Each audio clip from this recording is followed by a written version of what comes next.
because all animals are going to be around you, and it's just a matter of just is it really worth it? Some of them, yes. And then there's others. It's like, okay, well, it's just there's some minor inconveniences that are happening. And if you would like to, you can contact myself. I am actually the program assistant, but I have a wildlife background, and or the ag agent and D'Anthony Price, and he can help you as well. So I'm going to get started, and I'm going to share my screen with this. But there are two articles. This came off of the UF-IFAS website. And I'm going to go over these on how, I mean, these are the nuisance deterrents that you can potentially use for any wildlife. And we'll go over these first, um, but what a nuisance wildlife is a animal that is not just, I mean, it's not just roaming in your yard. That's not really a nuisance. If it's a nuisance wildlife, it's going after your pet, it's eating your veggies, it's hurting your crops. That would be a nuisance wildlife. And you can't just go randomly shooting every critter out there. That is against the Fish and Wildlife. And if they have gotten wind that you're doing that, they'll send an officer to your house. And if there's evidence and things associated with you, and they can find animals and that type of thing, or pictures of the animal, and that's why Facebook can be very bad. Then they will give you a fine or give you a warning, say, hey, don't do this, and try to have the proper channels. So these are deterrents that can work.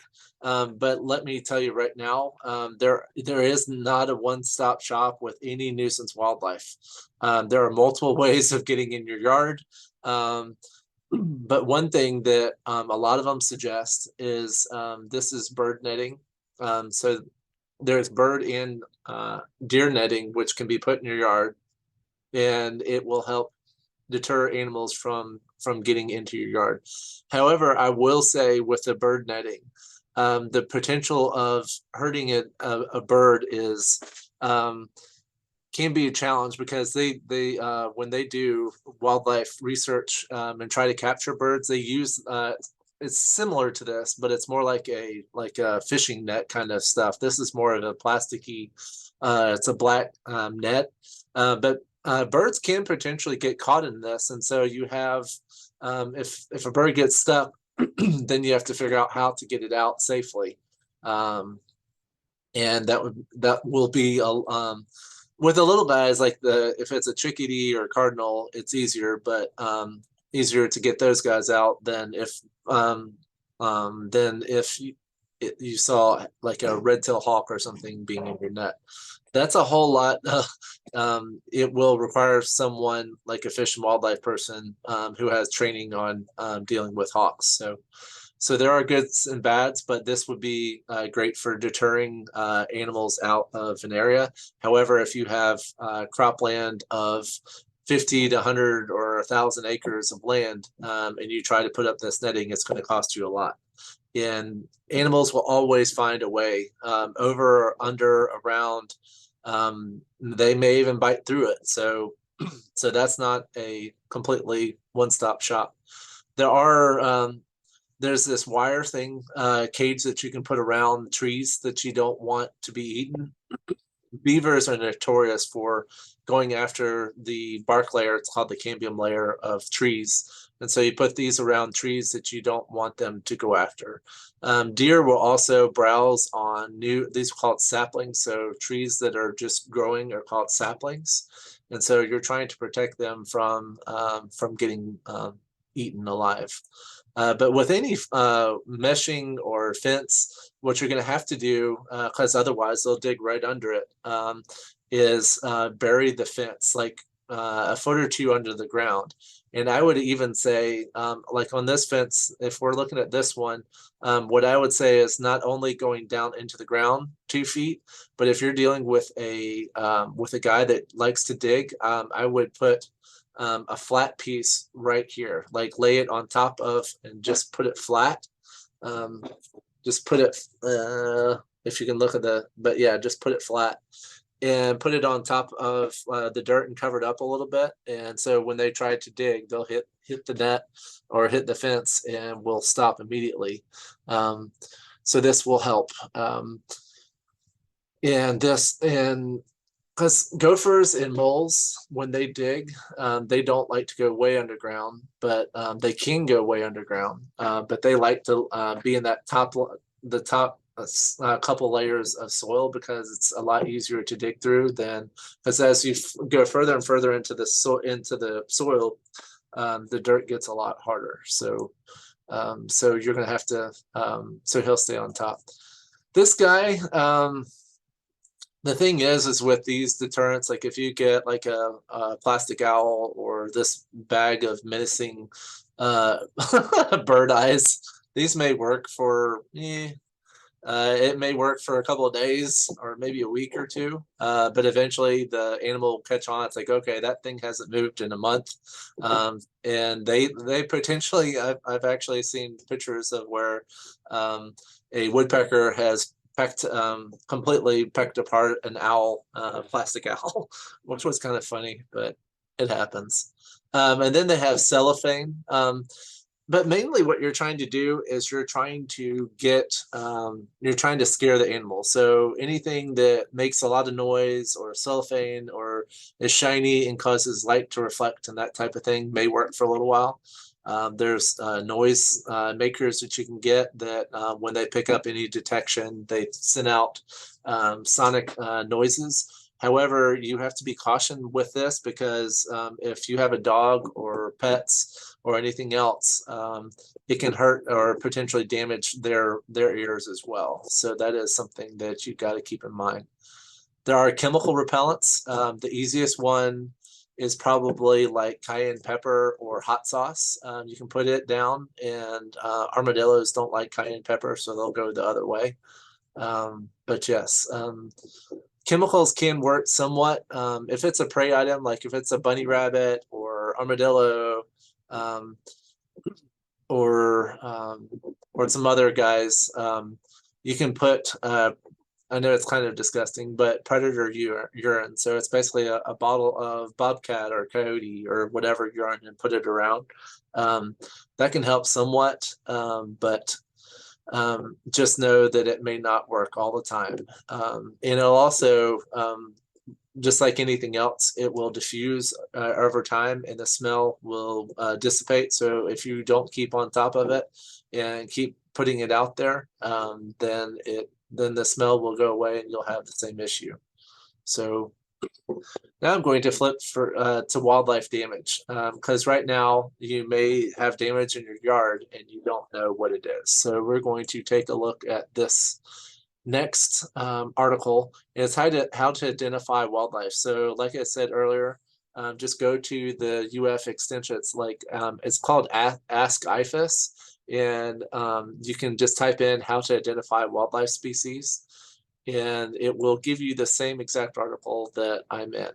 The main way to tell if an animal has been there are tracks and scat. Like it says here, all animals have a track pattern that they leave. However, if you have hard ground, you won't see many tracks. However, if you have like a wetland area or pond or an area where the soil is pretty soft, you can pick up animal tracks pretty easily. They also leave scat, like coyotes and foxes are notorious for leaving scat, because they'll pee on it and it's a way of them marking their territory. So they will leave behind scat, and that's a really easy way to identify them. If you see a big pile of berries, that is just, this looks like just a big pile of and conically kind of shaped berries. It's a bear. Or if it's like, if you've ever seen small Coke cans at the grocery store, black bear scat is the same size and shape as those. So if you see a whole like a pile of bear can poop looking, I mean, it's all black, well, relatively black, then you're dealing with a bear.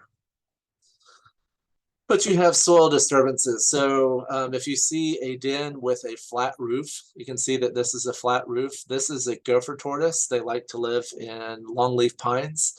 And so you are not to mess with these guys' burrows. The gopher tortoise is on the list of endangered species. And if you mess with their burrow and Fish and Wildlife catches wind of this, you can get upwards of 5 to 10, if not a higher, $5,000 fine and potential time in jail. It's just a matter of, so yes, please don't do anything. A lot of people think that these are like, it is true that other animals will use it. So like a snake home or other critters like chipmunks and other ground dwelling critters may also use this home. But don't ever dump any gasoline down any hole. It's not worth it.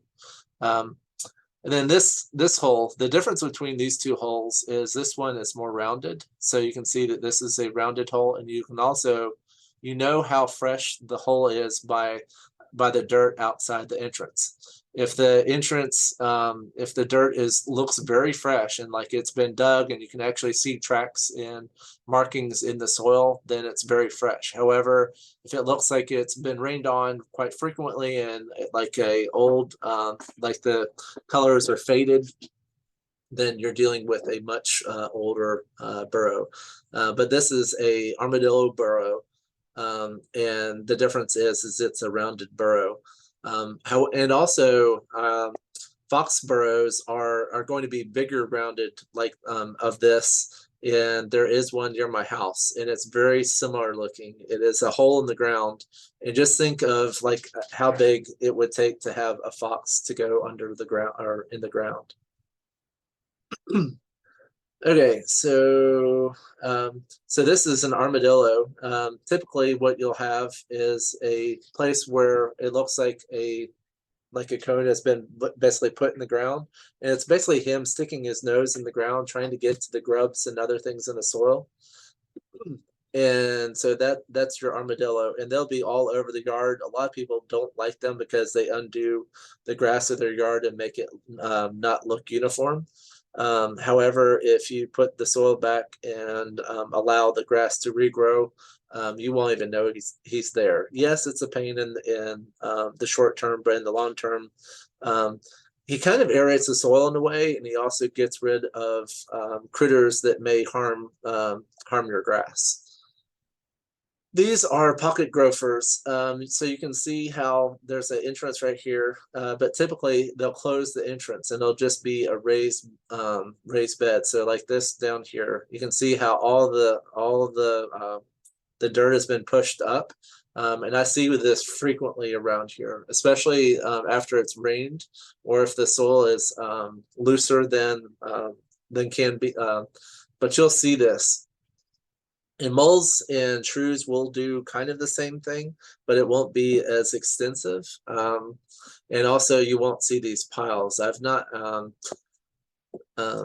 so this is your gopher, and they will tunnel through this. Gophers can be a pain because what they'll do is they'll eat veggies and roots from underneath. Like if you have carrots, what they'll do is you may have the top of the carrot, and you may pull it up and there's nothing of the carrot underneath. So they can be a pain. Those earlier metal pieces, if you put them in the ground where they're coming in, you can exclude them from where you want. Like if you have a small little raised bed garden or a small little area, you can fence it off with metal flashing, and it will help. So yeah. So pigs are horrible. If you have a pig in your area, they are highly aggressive and will root the heck out of the ground and will tear up the ground. They go after the tubers and insects and everything of the ground. You know when they've been there. It's usually a very big area. If you notice this picture, you can see in the background, you can see how big of an area. They will just absolutely root the heck out of an area. They are the only way you can get rid of them is to trap them. You can try excluding them, but they can bully their way through it. So that's not a good thing. This is gray squirrel damage on a tree. And you can see just how it's been done. If you ever see the very end of a tree branch, like if you see a little if the very tip and like the very end of the needles and just a little bit of stem, and you can see that it's been chewed off, that's a squirrel. And he typically will knock off the very end of it so he can get to the good layer. And they really like the new growth. So they will chew it off.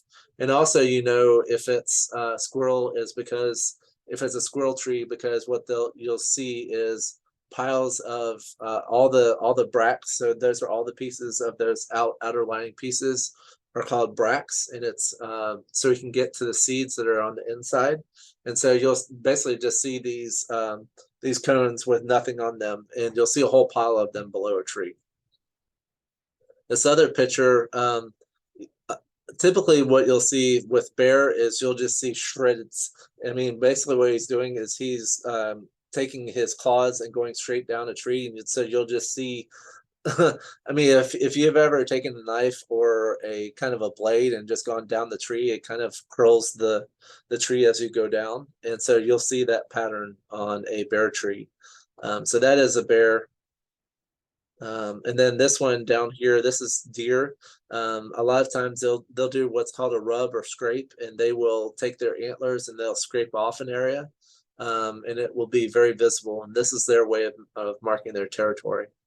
And this is a pig rub, I guess. And so you can see that he will definitely cause rubbings as well.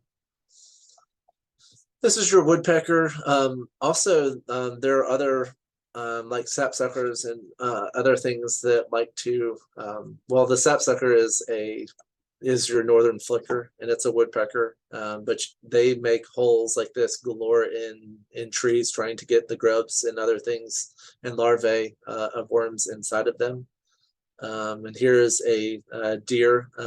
Deer they don't have incisors on the front. They have only the bottom teeth on their jaw, so they leave a very not so crisp bite, but they'll just bite the very end of the twig. This is beaver damage. You can see that and beaver damage is usually around a water body. If you're not near water and you have this type of, well, you won't have this type of damage, but they will.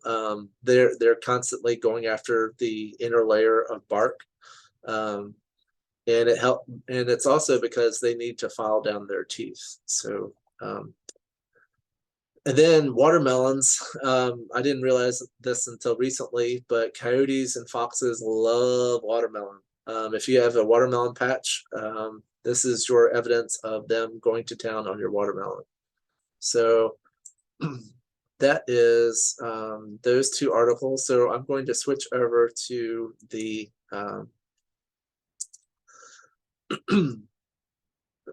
I'm going to switch over to my my other screen that has the PowerPoint. But like I said, you can get on the UF Ask IFAS, and they will take you to the same places. Okay, so we've already technically started our wildlife talk, but what is a wildlife nuisance animal? This is a definition. Causes property damage, presents a threat to public safety, causes annoyance within or under a building, and exhibiting behavior that we find annoying. I guess you could call weeds annoying and a nuisance, but they're harder to control. Well, I don't know. Some wildlife are even worse than weeds. So, okay, so these are the deterrents. Mothballs are one things that potentially can be used for snakes. However, I didn't realize how toxic they were. They are not very nice to smell. They have a very pungent odor to them, and they have chemicals in them. But they will keep away the furry critters for a little while. And then you also have, this is a sonic silencer or a sonic thing where basically it picks up movement and goes off. This is a sprinkler one. and animals don't like to be hit with sprinkler. And you can also have lights. If you have night lights where they flip on when wildlife gets close, animals will, for a little while, they'll go the other way unless they've caught, unless they're wise enough and they just don't care anymore. So keeping away critters. So the main things that you're going to want to do is you're going to have to be creative sometimes. This is a one I found on Google. They put plastic forks, so the animal would go down and hit the fork. If you have a place on a fence or a wall and they're coming up and over a wall, I've actually seen glass being put on it. I've seen like not barbed wire, but you can see like spikes, so like spikes all on the wall, and so where they come up and over. But the best thing to do is feed pets inside. Do not keep any type of food outside. That includes compost. Compost can attract a critter. If you do have compost, you need to have some kind of lid or mesh wire to keep it from having an animal go in it. Debris piles. If you don't want an animal hiding in your yard, debris piles are great places for all kinds of mice and snakes and other things to hide. So do not have any debris piles. Like if you just had a hurricane, well, this may be an exception, but if, we have hurricanes and all that type of thing. And so animals are trying to find a place to hide. And so they go in these debris piles. If you have a outside firewood container area, snakes, especially snakes, like to hide in the firewood. I was in Texas and was going to get firewood and was about to reach my hand and saw a copperhead sitting on top of the firewood pile. And it's just a matter of exclusion, putting a fence around it, putting wire, or basically excluding the animal. And that's what you're going to have to do. If you have any holes whatsoever in your house or under your patio or anything, an animal will go, hey, it's a new home, and they'll go move in. So the best way to keep out animals is to not have any open entrances. Have a trellis along the bottom side of your area, and it will exclude all the animals from going under your trailer or in your home. So that's a really good way. Another thing that the article said to do is to have sacrificial plants. If you're going to plant a garden, expect to lose like I think they said anywhere from 5 to 10%. So just do 5 or 10% or 15% more than, and just say, okay, well, I know all the ones on the outside may get eaten, but if I have X number of plants on the inside, this is what we'll live off of. So that's one way to do this. And then the other factor is are they really hurting you? Are they really affecting you that bad to where you want to put in loads of time, loads of money, and loads of energy trying to keep out these guys? Because there's some like squirrels. Squirrels are one where we have tried to make obstacle courses and spinning objects, and you can see squirrels is latching on and just spinning in circles. And flying off of them. But I've seen people making all kinds of contraptions, and squirrels go right through it. Same with mice. So yes, so they're two very determined critters that are out there. You also have to know your rules. The Fish and Wildlife Commission requires all animals captured as nuisance either be humanely destroyed, in other words, shot in the head and not allowed to suffer at all, or released on some property like a park or somewhere else. However, if you don't move them far enough, and even if you do move them far enough, a lot of animals like to be in a certain home range. Like there's been multiple instances where animals have relocated back to their home. There was one, actually, they took lynx out of the Canadian Rockies and they moved him all the way into central Colorado. And one of the lynx decided he didn't want to stay there, and he went all the way back to Canada. And they knew this because he was in a leg hold trap, which is basically, it holds the leg.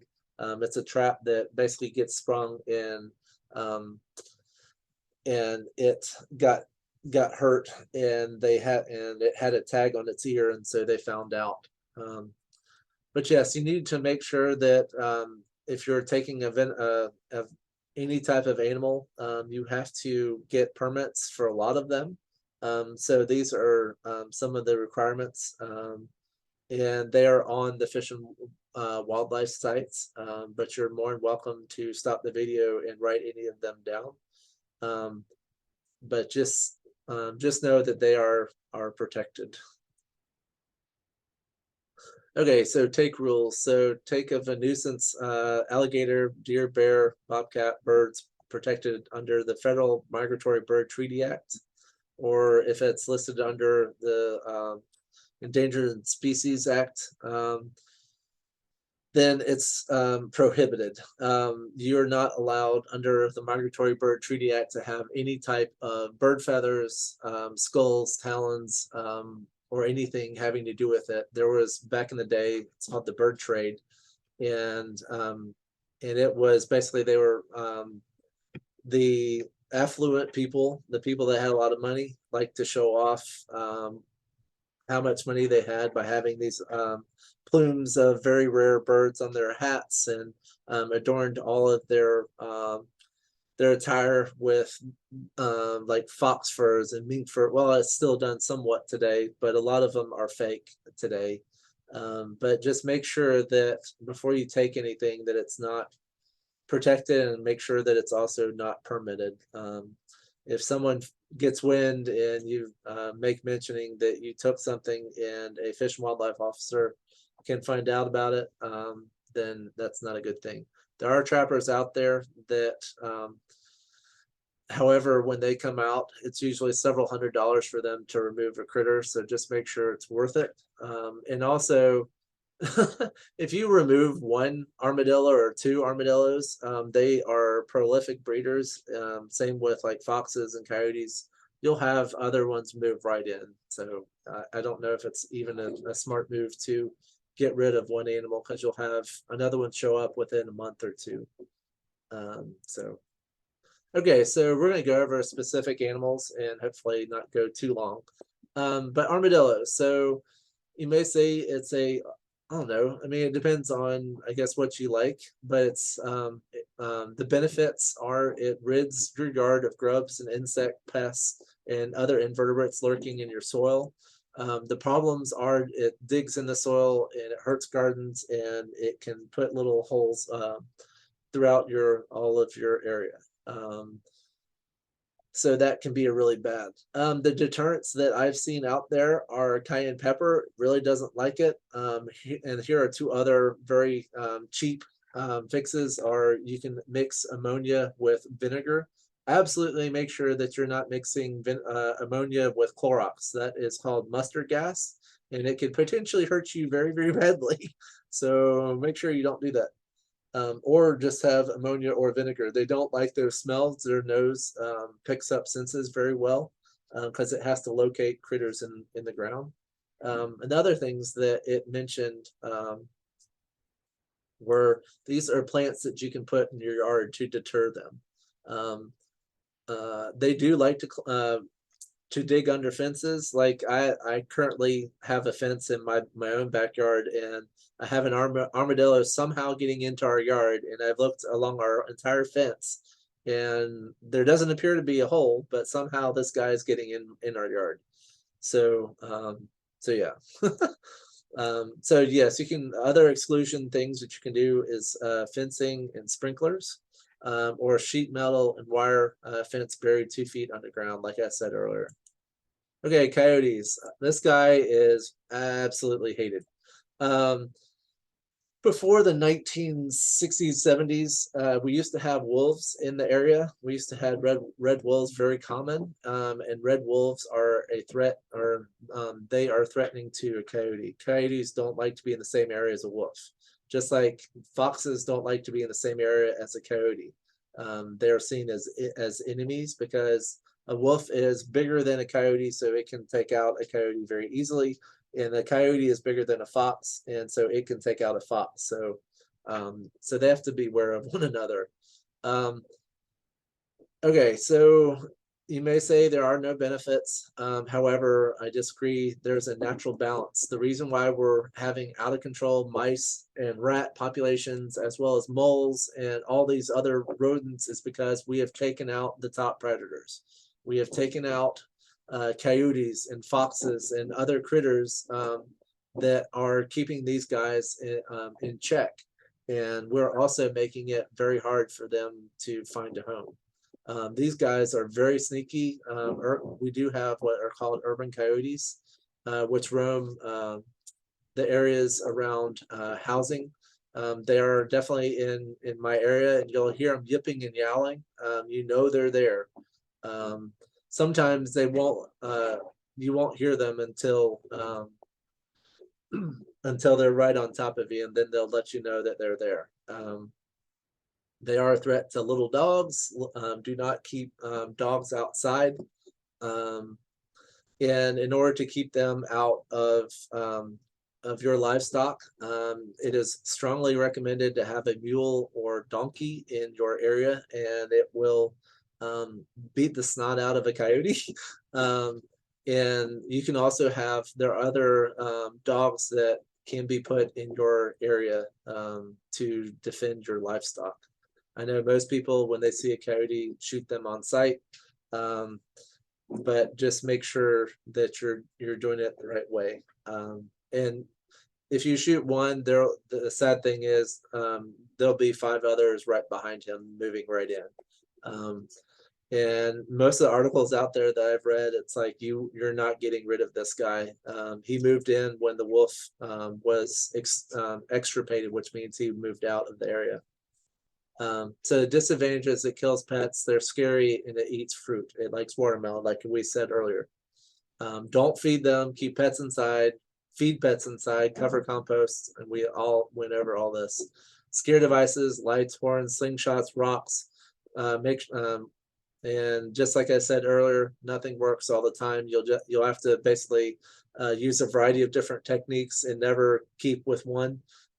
When they catch wise that you're not going to do anything to them, they're going to come and punch in, go, ah ha ha, this won't work on me.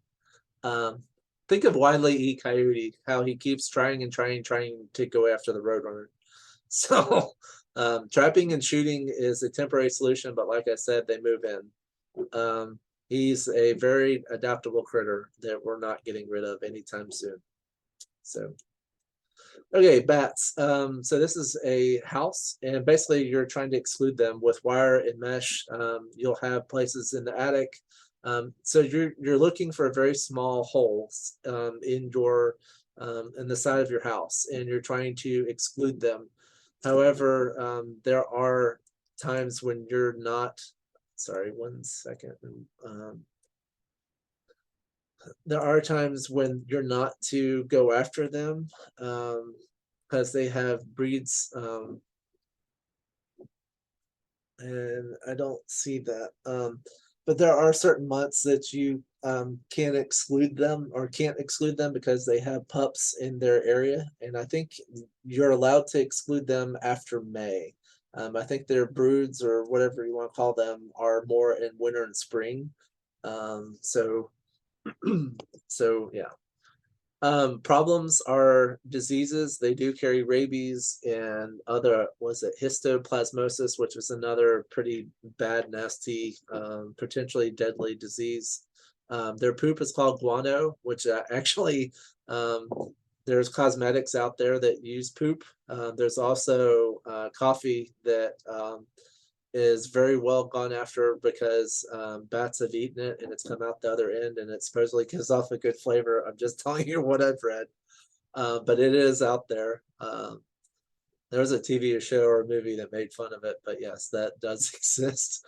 And you exclude them where you don't want them. But like this says, in the past 30 years, there's only been 8 human fatalities in the US and Canada attributed to rabid bats. Um, the advantage of these guys is they get rid of thousands of insects in one night. They can eat 5 to 6,000 insects in one nighttime. So think of all those mosquitoes and yellow flies and horse flies and no-see-ums that are constantly around your house. Well, if you have a few bats flying around, um, that's a very good thing, and you want them, and they can get rid of all those other nasty guys. Um, and you can put up bat houses in order to attract them. They're also very cool, like in the twilight. Um, so dawn and dusk times, you can see them flying around, and they'll do all kinds of crazy.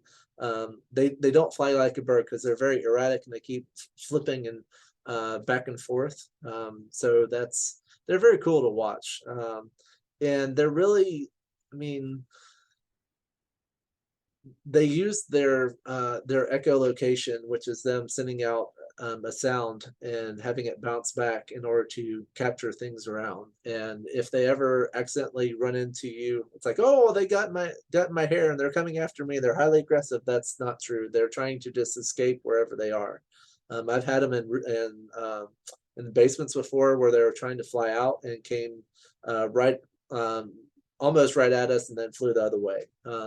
But they really don't want to hurt us. Okay, so I had this wrong. It says summer is illegal to trap bats. So the best time to exclude these is fall, winter, and spring, and it's illegal in the summer. So I had it backwards. Sorry. But they will roost in your attics, and cause messes and smells in your attic, and they can go through 3/8 of an inch. Um, so yes, there are trade-offs to having them around, but you can put up bat houses and exclude them from your house if you want them there. There are other bats out there that won't go in your house, but they'll sleep like in trees and that type of thing. Okay, bear. Very hard to exclude benefits. Their nature, aesthetics. They like to eat grubs and insects. They like to eat honey, but they can be very destructive. I have a cottage, and it ripped a hole and basically sat down at the fridge and decided to eat everything in the fridge and made a mess of the floor. So it was pretty interesting. You can scare them away with horns or lights or sound, or the best thing to do is bear spray. Um, a gun may or may not work. Bear's skull is pretty thick, and you will, before it dies, more than likely it's going to take you out as well. So I would strongly suggest not using a gun. And they're also, they'll go the other way. And all you do is you stand up to them, but you can fence them out. So don't keep food outside. And also, if you have bird feeders, take them down and put them inside during the nighttime, and clean up the bird feed underneath the bird feeder. If you live in a bird area, or not bird area, a bear area. Cottontail rabbit. Benefits, part of nature, aesthetics. It feeds on not insects, but plants around, and it can be a pest in gardens. And it's poop and it eats plants. So the main thing you can do here, predator urine works very well. Fencing, cayenne pepper. You can live trap them pretty easily. You can put birdseed or like peanut butter and other things in a trap. They're called have a heart traps, and you can take this guy out there. But rabbits, and also if you have a rabbit, more than likely you're going to attract the guys that like to go after them. So we did have a rabbit problem, and we had foxes move in, and we no longer have a rabbit problem. And so rabbits, they're, the only nuisance is they eat your plants is probably the number one thing, but you can exclude them fairly easily. And if you have cropland, you just may have to have like sacrificial plants. So gray squirrel, we talked about this guy kind of earlier. The advantage is he plants all over the place, because what he'll do is right before winter hits, he'll cache or put seedlings or seeds all over the place, and you'll have an oak come out of nowhere that you didn't realize was there. And it potentially can hurt plants. It can definitely get in your house. I have seen instances where they get inside of buildings. I actually had one went through the chimney and into the inner part of a house. They can be a major pest. But I've heard from from people that their meat is it's okay to eat. So but yes, if you use repellents like cayenne pepper or hot sauce on stuff they would potentially go after, then it will help. You can also do hardware cloth and other things to help exclude them. But like I said, they there's been mazes out there and they still get through. So yeah, you can try to exclude them, but it's just very hard to do. And if you shoot one of them, there'll be 10 more show up in your yard. So yeah. Possum, he may look ugly, but he is highly beneficial. There really isn't a disadvantage when it comes to them. I mean, yes, they're opportunistic and they'll eat fruit and veggies and that type of thing. They are constantly found on roadways just because if they're ever scared, they have I mean, it's a natural ability to just fall over and play dead. So, but the advantage of him, there's been research and it eats lots of ticks. So the research says 5 to 8,000 ticks are eaten a year. So you want this guy to be around. He is an opportunist. They're very clean. They don't have rabies. They have very few diseases at all. But if you do want to exclude them, you have fencing, dog smell, noise, patch holes. They obviously can climb trees and other things. So keeping them out of your yard may or may not happen. They're climbers and that type of thing. So, but yeah, but not very many of them survive because they keep constantly getting hit in the road, kind of like armadillos. Okay, so pocket gopher, we talked about him and the sign of the pocket gopher earlier. Advantage, it aerates the soil. It helps pathways of of other critters to get, and it goes after the grubs. However, it can also destroy plants from underneath, and now you have big underground tunnels and holes that you have to now fill in, and so you have to figure out a way of dealing with that. There are baits and stuff out there that potentially could kill them. However, when you're going after any type of rodent or mammal, just remember that whatever you do to that guy, if a hawk or an eagle or your dog gets a hold of that critter and eats it, that toxin that's in that animal will get in your dog and kill him. My uncle had this happen to one of his dogs in his yard about a month ago, where someone poisoned the mice and rats, and the mouse and rat went into his yard, and the dog ate it, and it killed the dog within minutes. I mean, he didn't have enough time to get it to the vet.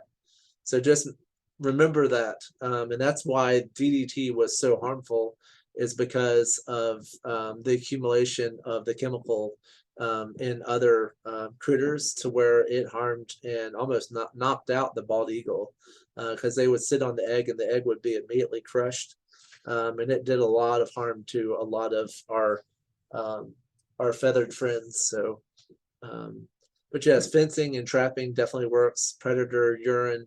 If you have cats, the cats will, like a barn cat, it'll go after your mice and rats and other things. Raccoon. I'm trying not to keep this too long, but this is these guys are a pain. Aesthetics and part of the food chain. However, they do have rabies. They are problematic. Do not corner these guys. I thought they were cute and cuddly and whatever.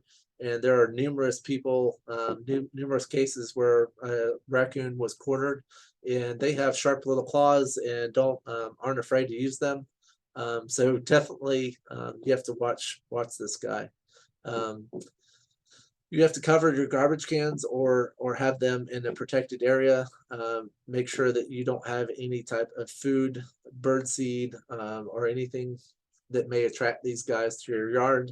Um, and then naphthalene crystals are your mothballs, and obviously it'll keep them away somewhat, but and noise making devices help real well too.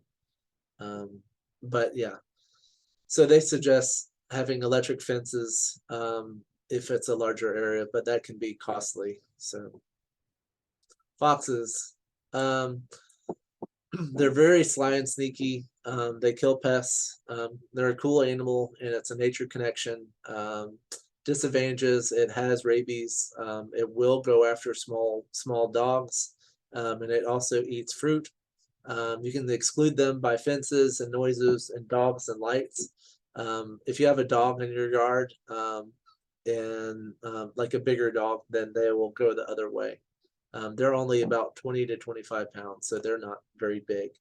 But they're pretty sly and sneaky. I mean, they know their boundaries and how they can sneak through stuff. That's why the term sly as a fox happens. But like we said earlier, the hardware cloth and galvanized sheet metal, you can put that in to exclude to exclude foxes. Um, but if you have crops, I mean, if you have watermelon, that I mean, the watermelon potentially could go at, or you could have a problem with foxes and coyotes. But if you have a big area of watermelon, you may have an issue. Or, I mean, if foxes are in your area, I mean, I would plant something that a fox doesn't go after. I mean, they only go after kind of like fruity type stuff. So, I mean, you can plant corn or cotton or something else. But these guys are definitely smart, and they're in the area. Striped skunk, he's a little stinker. He eats insects and pests, and they stink to high heaven. And they eat fruit. Um, you'll have to fix holes and exclude them. Emotion sensitive lights. I wouldn't allow your dog outside. Your dog will get sprayed and go the other way, and then you'll have a stinky dog for about a month. That stench doesn't go away. You can try to put vinegar and tomato sauce on it, but he still won't. Yeah, he won't smell right, and you won't want him climbing into your bed or on your couch for a little while. So, um, but yes, you can smell this guy 2 miles away, and they like to be. I've There's been numerous cases where they are under patios and other things, and it's just a matter of having like a trellis or some type of fencing to exclude them from underneath your building. White-tailed deer. He can be a problem. They do eat a wide variety of plants. However, if they don't like to be fenced in, fences are your number one way of deterring a deer. Um, However, if you have a big area, the best thing is to have some sacrificial plants or some plants that are more tasty to them. There are lists out there of more preferred plants, so I would take a look at them. Um, but yes, I mean, electric wire and exclusionary things are like if you have a backyard garden or a place where you don't want them, then you're going to just try to have to exclude them. Um, so yeah, pigs. We talked about them earlier. They're majorly rooting. Advantages: sausage, bacon. Need I say more? Um, the disadvantages are highly aggressive. It eats plants, so you don't mess with them. The only way to get rid of them is trapping or shooting. They're in Texas trying to find a bait that is specific to only pigs. They're unsuccessful thus far, and they've been doing this for 15 or 20 years. And they're trying everything they can, but nothing is working. These were not originally here. Wild pigs were introduced in like the 40s, 50s by Europeans. And then they went feral, which means they went wild. And so they are very good at what they do, and they will root up the area very quickly. But their tracks are more rounded. The deer are more pointy. So yeah. Snakes. Lots of people don't like them. And it's not very often that you will get a snake bite. You're 100 times greater chance of being in a highway accident than dying from a snake or getting hit by a venomous snake. There's one death every 4 to 5 years, and you're more likely to die by a lightning strike than you are to die of a snake bite. I'm living proof that you can get bit by a venomous snake and live.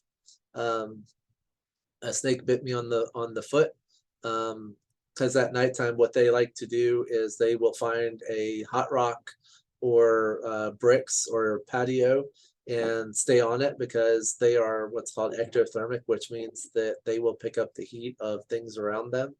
And so the only way that they can stay warm during the cold months are either going underground or being on hotter places.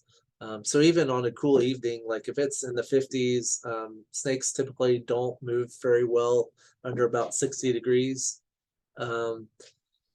And so, yes, every single dog I've had has gotten bit by a snake, and they've all lived to tell the tale. Even a cottonmouth.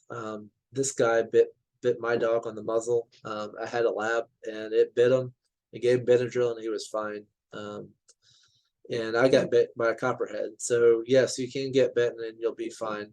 However, most people don't like them in your yard. But there are a lot of snakes out there, and the difference is if you want to know the difference between a venomous snake and a non-venomous snake, is a venomous snake has, if you notice the heads are much larger on a venomous snake, and they also, if you get close enough, they have little slits in their eyes, and it's called the cat eye. So if you get that close to them, then you know it's a venomous snake. But the biggest thing is the bigger size head. Or if you hear a rattle, then yeah, that's a rattlesnake. So the pygmy rattler, when I was around the pygmy rattler that bit my dog, I didn't hear a rattle. All I saw was my dog going down to try to figure out what this thing was, and it bit him on the muzzle. You can get rid of them, or try to exclude them, but they can make it through small holes. You can try to put in mothballs and other liquids as smelling agents to get rid of them. They smell by their tongue. And just, I mean, the best thing to do with them is to keep a clean yard, no debris piles. Feeders, if you have a feeder, it'll attract a mouse, which will attract a snake. So if you don't want snakes in your yard, then you can't have bird feeders up. However, I would rather have a bird feeder up and deal with snakes. Snakes are really not that bad. We have 6 venomous snakes here in North Florida, so and they're really not that aggressive. The cottonmouth, the reason why he jumps in a boat is because he's just trying to escape, and the quickest route is pretty much by dropping out and trying to swim away. But if your boat is under it, he'll drop into your boat and scare and make everyone jump out of the boat. So yeah, that's not a very good situation. But yeah. So yeah, just leave snakes alone. And if you have like rat snakes and that type of thing, they can go after the venomous snakes. You'll find sheds of snakes in your place, and you'll know that a snake has been there. So the snake shed is bigger than the actual snake, because what it has to do is it expands the skin in order to get rid of it, and it's very stretchy, so it's bigger than the actual snake. So yeah. Lizards, you'll never get rid of them. These guys attract everything else. But they said deterrents, cats, peppermint oil, and a commercial repellent. These guys are so small, they can get through cracks and crevices and everything else. And there really isn't a disadvantage of them. So I just leave them alone. Birds. This is another big area. Birds, especially this guy, he can put holes in your siding and in your house. And the way to stop this is by putting metal flashing along the outside of your house. Um, and so, but if he can get on the side of a house somehow with his feet on and perch on the side of the house and be able to grip, um, like if you have siding that's pretty slick, these guys won't be able to grip on. So just exclude them the best way you know how. But it's a territorial thing. Other birds, I mean, you will have other birds potentially in the area. Um, and sometimes they'll nest inside, but not a whole lot. This guy is a red-shouldered hawk. He is very common around here, and they will go after all these other like rodents and other things. So he's very nice to have around. He'll also go after snakes, so you definitely want him around. Crows are very smart. And they like to clean up dead things. And vultures are, even though they're not very nice to look at, they will clean off the roadways of dead things on the roadway. So they're good to have. And water birds are pretty cool to have. So there's not really a bad, well, I don't know. They can nest in the house, but more than likely, and poop on a car, I know it's not fun, but it does happen. But like I said earlier, you can have netting and fences. You can have fake owls and put them up, or things that cause flapping in the breeze, like cellophane or whatever, and flap them in the breeze and get rid of them that way. The Migratory Bird Treaty Act protects most of your birds, except for like the game birds. So your like quail and your turkey. Um, but if it's a neotropical migrant, in other words, if it's a guy that likes to migrate, so your waxwings, your cardinals, your chickadees, this also protects all the raptors, so owls and eagles and hawks.